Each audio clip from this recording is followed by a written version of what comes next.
as we mark that incredible 50 years since humans first stepped on the moon.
This is BBC News. Welcome if you're watching here in the UK or around the globe.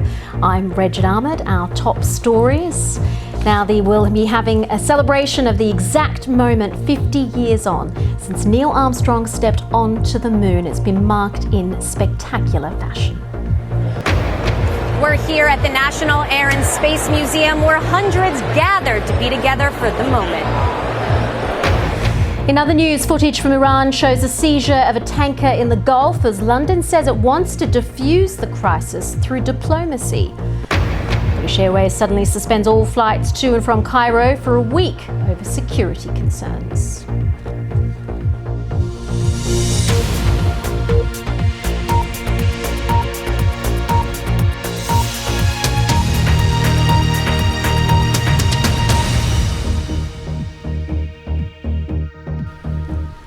Hello and welcome to BBC News. Now, a few minutes ago marked the exact moment Neil Armstrong set foot on the moon 50 years ago. The occasion was marked by Washington's Air and Space Museum. The BBC's Neda Tawfik is in Washington and she saw it all happen.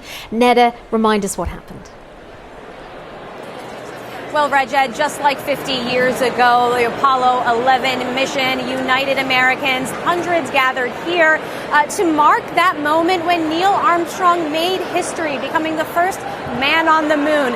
They celebrated it with a giant astronaut boot made of balloons that they lowered down from the ceiling. And it was just really impressive to see how many people had that same wonder and awe on their faces, wanting to relive that moment and share it with other Americans here, snapping the video on their phone. And of course, this has been the culmination of a week of events leading up to this moment, where we've seen reunions from those who were flight directors and mission control who helped, along with the two surviving astronauts who spoke about 50 years later how the mission shaped the culture in America, but also shaped their lives. And again, just so much joy over all of this, a real reminder of the Apollo era, a time when